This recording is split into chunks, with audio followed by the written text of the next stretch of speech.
make this DVD? What was the idea behind it? We could have just written a report. We could have got a group of people together and said, this is how it is. And we thought, no, let's do something a little bit different. So we asked the service users if they'd like to do a DVD. The service users have developed the DVD, wrote the questions, they've been involved in the whole process, the filming, the editing, they will be involved in the showcasing of the DVD. And most importantly, it's about them. It's about how this organisation and how this service can make a difference to the real people in Tameside that need some help in maintaining the tenancies. We want to reduce that revolving door of homelessness. We really hope that we get this extension. It's going to be crucial. With the changes to welfare reform, bedroom tax, the changes to universal credit, we think we're going to see a massive increase in the use of our service. As those council tax bills start to fall on people's doorsteps, people that have never paid council tax in the past, it'll have an increase on the referrals that we receive. Yeah, Fatima was referred by Alan Graham at the IDAS service. She was a repeat victim at the Marak, and it was sort of the perfect time whilst her partner was in prison for us to start working with her to help her make her life sort of more independent and be able to access services for herself. That was something she wasn't doing at all before. I was living in a hostel and now I have my own place.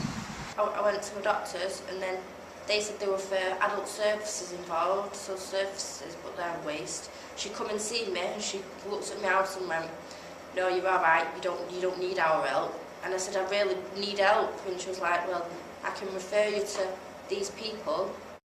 Basically, I've suffered depression on and off for the past 10 years, and I went through a relapse in May 2012 and wound up nearly getting evicted from my flat, and I was advised to get in contact with Adullam.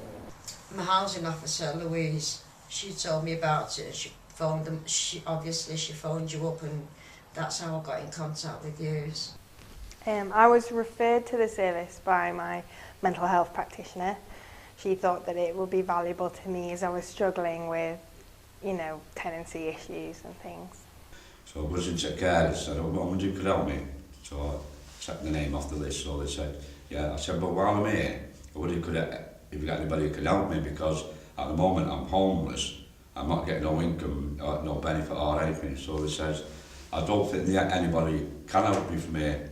So she said, "Just check a seat." So she said, "Yeah, we know done floating support."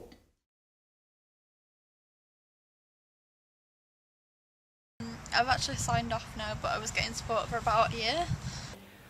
Really, for about 4 months. Since before Christmas. The 3rd of April, this year, 13. I started in August of 2012 and it lasted until January 2013. Because I had fire at the other house in the kitchen, and put me in temporary accommodation for the time being, and then I moved into the one I'm in now. They came down to court with me to sort everything out. Basically, I had a letter of eviction, a date of eviction, and they came down to court with me to try and get it postponed and get it sorted out. And whilst they were doing that, they were contacting my housing association, and they wound up making an arrangement with the housing association for them to postpone it and make an arrangement on repayment of my rent arrears. I was having a lot of confidence issues. I was struggling money-wise, trying to get my finances in order, keeping my household in order. My place was getting very messy. I didn't like to contact my my landlord about certain issues that might have needed sorting out in the property. Adullam helped me with that kind of thing. Well, I needed support because I just had a breakdown of my marriage for 29 years and I was an alcoholic. From day one, she started from my housing benefits, my council tax, to my dole money, to housing, to the thing, yeah. And she's still they're still working with me right at this moment. Fatty was telling me to write down that she had a massive bill of like £900 with her gas and electric, but we put her on a payment plan now, so it's affordable. So she's paying back her debts as well as her current usage, and I think she's cleared off quite a lot of her debts. And her water bills as well. She's saying all of that's affordable for her, so it's all on prepayment, all on payment cards for her. Before it wasn't. Sports helped me with finance, bills, and getting things like a washing machine and things like that I need. At the time I was in there with just settee cushions, just a curtain to cover myself up. I was putting blankets on the windows. The first thing is we filled the forms in and asked how long have I been ill, and basically would you like to have our help, and we can do a lot if you all we need is just your help. I mean, don't get me wrong, I didn't know where to go. Basically I just needed somebody to tell me that what I was doing was right. Was this your first tenancy? No, I've had about 8. Right. And so why have you had 8? Have you struggled with them all? Yeah, I don't pay bills. I don't know how to pay anything. I spend my money straight away. I can't budget. The biggest thing for me was the confidence to deal with stuff. I used to always just bury my head in the sand about everything. Whether it was money or if it was housing or if it was nuisance neighbours or whatever, then I used to just bury my head in the sand and just ignore it and hope it would go away. They helped me get in touch with, well, like helping me fill out forms for getting certain benefits, which obviously helped with my money situation. They contacted my landlord on my behalf to help get stuff fixed. Now, I wasn't really in a state of mind to do that at the time, so that was really helpful. Also, just drawing up a bit of a schedule and a plan to do with sorting out and tidying my home and just getting out and about, really. I was support with filling up forms and helping remove them from one house to another one. It helped me a lot with confidence and learning to like use the phone to like with finance and things like that, and ringing up things like British Gas and all that kind of stuff. Helped me with phone skills, confidence and all sorts of other skills. But Fatima's just told me that she's achieved all of these things in the last few weeks. She's put in housing applications with New Charter and Regender, and I've also taught her how to bid at New Charter. So Fatima's going on her own now every week to look at what's available, and she's actually putting in the bids. For Fatima, that's a big achievement. Nani afato agis intay na nani New Charter kham bidding kurtain kun ekhlak lagya kharoin. Yeah. She's also joined the leisure baths and also the library, so she's accessing those services as well at the minute. What are you doing to help you with the budgeting and paying bills? How do they help you budget and pay bills? Monthly sheet things where they write it all down, help me what I have to pay out first. My main things like my rent, because I have to top up my rent, my electric, my gas, my water, everything like that. I've got to pay all that first, and then I think of everything else then what I have to pay. I keep my receipts, so I know that I've got them, so I can show Tina and say, look, I've paid, and she always says, well done. Furniture-wise, the settee is brilliant. I mean, I was on a horrible one there, and it's just using cushions off another settee. It was very uncomfortable. But the one that you've gave me is fantastic. The single bed, I forgot what it was like being up. I didn't get up till 20 to 9, and I've been up every other day at 6 or 7.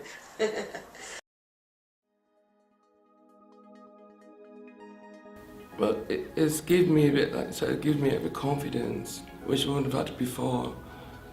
I would have been probably sat twiddling my fingers, not doing anything.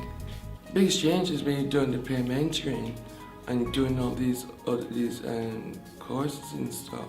Where do you see yourself in a few years' time then? Hopefully, being support worker, I suppose. It's made a big difference. It's took a lot of pressure, it's took a lot of weight off my shoulders, because like I said, I wasn't getting benefit. Without Karen and Adele, I'm fine now from thinking, I don't know where I'd be today, because I just don't know, to be true. The support that I've got now, I know that I can get where I want in life. It's helped me build confidence in myself. It's helped me sort things out. It's getting me on a level now where I can sort bills out, I can actually sort food out for myself. Yeah, support helped me a lot. And would you recommend support to other people? Or? I'd recommend it to everyone who is currently living in a hostel or who needs help with their own place and flats and things like that. Yeah, I'm working full-time for the Prince's Trust as a job ambassador. It's part of the outreach team. And to be honest, I love it. Basically the reason that I'm in this job is because of the stuff that I've been through in the past. And she feels able to actually access things for herself now. At first she was relying on everybody to do everything. She's very much independent now, Fatima. She's been set up and she's accessing things on her own. I wasn't obliged to apply for anything at the time. I've been on a ESA. But through doing the peer mentoring, I was feeling much better, much more confident. And I thought, right, I'll go for something that appeals to me. Applied, got to interview, and basically all the stuff that we've been learning, especially, sort of customer service related issues, data protection, equality and diversity are all the kind of things that employers are really looking for at the moment, and I knew exactly what to say. It really helped. So when did you start? I start in a couple of days.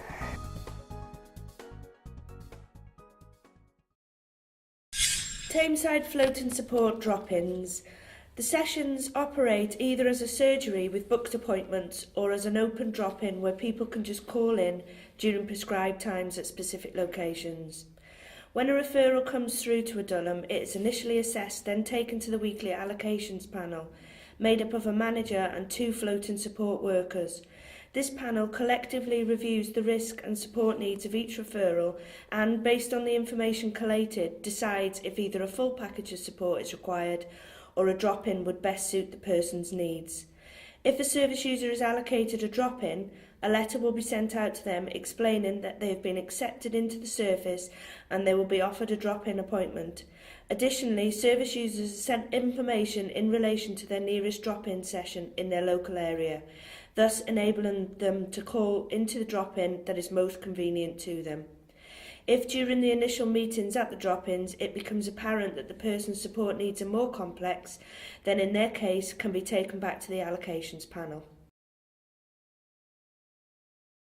So can you tell me what opportunities MAT25 can offer service users? The MAT25 programme, the MORE programme, was developed to give residents and service users of Adullam the best chances of getting back into employment.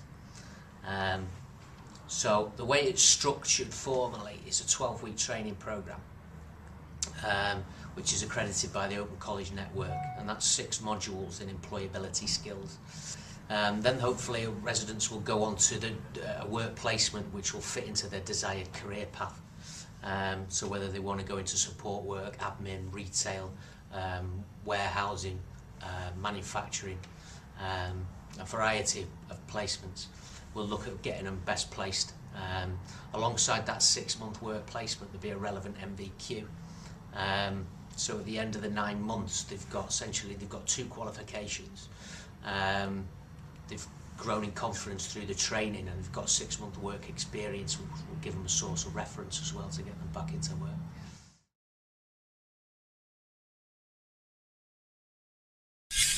The Adullam service is a bespoke service designed specifically to work with Spotlight and has been invaluable in securing housing for a lot of the chaotic and high-risk offenders that we work with on the Spotlight cohort. Having a specialised service to work within the multi-agency team who have a full understanding of housing benefits, what services and support are available around accommodation has been really crucial to some of our success. My name's Enda Ross and I'm the IOM Coordinator and I'm also the District Manager for Probation here in Tameside.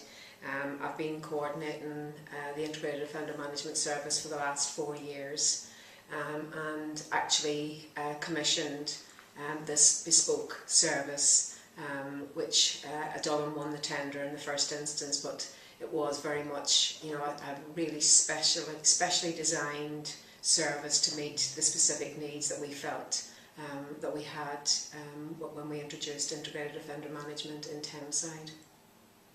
We find that, especially when people are coming out and they're going to be homeless, they will offend to survive because they've nowhere to stay. So say if they're living in a tent, what they'll say is they'll resort to using drugs more because of the fact that they're sleeping homeless, and then they use the drugs to get through that experience. They need to get the money for the drugs from some way, so they steal to do that. By having them in a stable environment, in a home, in a flat, finding them some accommodation, it cuts out that need to offend. Part of my role is to look at how we can improve the services that we deliver across the organisation and how we can improve the outcomes for the service users that we work with. One of the ways that we do that is we have developed a programme that we call our Councils of Excellence. And what that programme does is it brings together key members of staff from across the organisation who have particular skills and expertise in a specific area, and we look at how we can pool our resources, pool our knowledge, come up with new ideas, generate new ways of working that will help us break down the barriers that our service users face in their day-to-day lives. At the moment we've got 3 councils. The first one is our Council of Excellence for Offenders. We have a Council of Excellence for Women's Services and we have a Council of Excellence for Young People. So we have staff from all over the organisation on those councils, and we also have service users on the councils as well, so that we're making sure that the work that they're doing on those councils really meets the needs of the people who are using services. Where are we going from here? Adullam has just revised the 2013 to 2015 corporate strategy. And how will we be involved in Tameside? We're going to further develop the peer mentor and volunteering opportunities. We're going to radically improve the flow of information by implementing a new support planning system, also using better database management.